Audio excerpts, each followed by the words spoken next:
It's all about contracts, isn't it?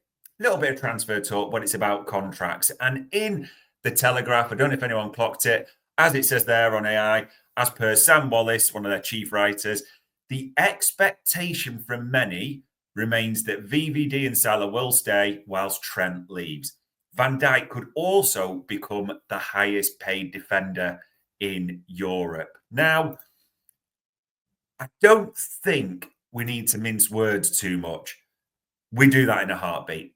I think most people now expect Trent to be off based on everything that they've heard or not heard, everything that they've read, seen, however you want to put it. If you could secure these two, exceptional. I mean, Van Dijk, that statement, Van Dijk could become the highest paid defender in Europe. So what? It's the best defender in the world. If that's what it takes, you get the deal done for another 3 years, however long it is. Simple as that. And as for Mo Salah, I mean, he's breaking records left, right, and centre, as we know, every week practically at the moment. I think if you could get those two done and Trent was to leave with obviously a couple more medals round his neck, everyone would make that deal in a nanosecond. You would shake on that right now. It's just crazy, isn't it, even? I mean, look at the date. It's the 23rd of February. There's only 3 months left or so on these guys' contracts. It just seems absolutely crazy to say. And you do kind of wonder when we are going to hear something more concrete, when things do move. Because you're trying to be relaxed about it for a good long period, at least another 3 years or so. And I won't sort of, because I always say to if I reference a video or something to watch, I don't want to give it your cut because that's unfair. There is it's a 17-minute or so video, well worth a watch, where he talks about leadership, slot, the future. I gave you a little snippet of that, but also just almost a line from that I think it's important for you to read. And if you want to watch it, you probably get a bit more as well. He is relaxed. He talks about that specifically. And he's also really big that, and he really stresses this to Jamie Redknapp, all the focus is on the league, the end of the season. Yeah, Red Armchair supporter just saying that it's clear they're concentrating on the league. Contracts left until the end of the season. Does also say on that, though, Red Armchair supporter, and again, referencing everyone, definitely well worth having a watch, a listen, that there are conversations going in the background as well. They've been going for some time, as he says as well. So I get what you're saying. The focus is on the league for the player, but you know his agents will still be talking to the club. And we had that Paul Joyce, I think it was an exclusive a couple of weeks ago, I want to say. Don't test me on an exact date, where we know that Van Dijk's agent was sat with Richard Hughes as well. So you know the conversations are ongoing that way. We just want them done, don't we, really? This is dragging on far too long. Also, speaking of contracts and players, Mo Salah is talking. And when Mo Salah talks, you can't help but read or listen, can you, in all honesty? I mean, it's on the website. I'm not sure about you. I don't like the font on this new website, but obviously someone may say differently. Talks a great interview, talks about City and how that's a game. And look at this for a snippet on the website, taken from the official Premier League site.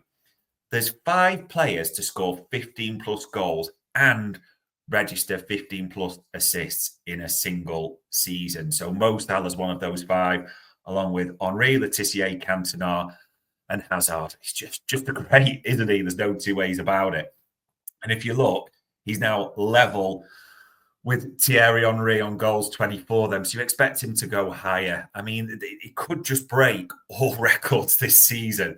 He really could. But it's a little bit more about what he says, I think. There's some brilliant quotes in this. Just having a read here. He's asked about 32 raises the bar. I said, it's fun, it's different, but I see it in a different way now. I am more experienced. When you are one of the senior players in the group, you have to care not just on the field. Okay. And he even talks about meeting Virgil in, after the morning of, the day after the Villa draw, and how they were sort of and not happy, wanted to improve it. You can just sense the elite mentality. It just comes through all the time. But this is the bit I love. So I'll just highlight this bit here. Well worth a read on the website as well. I think I am trying to study more their game, as in his teammates, and not just my game. In the past, I think I used to know just my game and they needed to adapt to me. Now, with time, if you want to improve yourself, you need to adapt to their games as well. So I study their games. Just elite. Just absolutely elite, isn't it? Like those two players talking about leadership, what Mo Salah does. We know how he's in early. We know how he trains. We know the care he takes care of his body. And we should not taking any of this for granted. But just the fact now as well that he's even talking and studying his teammates' game to help him get better. I mean, as we say, God knows how many assists, how many goals he's going to end up, goal contributions overall this season. But it is just absolutely unreal from the Egyptian king. And as a few of you put in there, Storm in a teacup puts, get VVD done, then you can get Canate. We would just want all four done, wouldn't we? VVD, Trent, Salah, Canate. Do we think all four of those get done by the end of the season? It just feels still like a hoping and praying job, doesn't it? But we will have to see. And this one's a little bit different. It'd be interesting to get takes on this. Luis Diaz, 2 years left in the summer, 28. Started the season like a house on fire, didn't he? And then sort of tailed off. Cody Gakpo has really been consistent. He's almost moved to number 2 in the left winger rankings, if you want to call it that. You know, a false 9 a lot of the times. People, you know, that is mitigation for him. But there's not been too many goal contributions, although he did get a goal and won the penalty against Wolves, didn't he? Pike Sierra, who's well known, I'm sure, to Reds, he tweeted recently about it, didn't he? That Barcelona are still talking to him. There's no direct or concrete negotiations, but as he says, he's waiting to see what's happening with the Liverpool contract or not. Now, the thing about Diaz for me, and whether you agree with this or not, shout out to Dan Maguire because he had this exclusive a while ago, didn't he? Saying Liverpool were looking to move on Núñez and were considering a Diaz departure.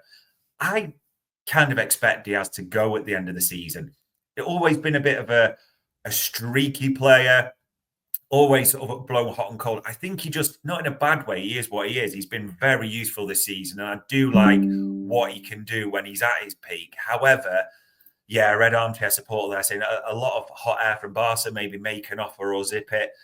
There has to be an offer to start anything going. But at 28 with 2 years left, I get the feeling this could be the last year that we see Luis Diaz at Anfield.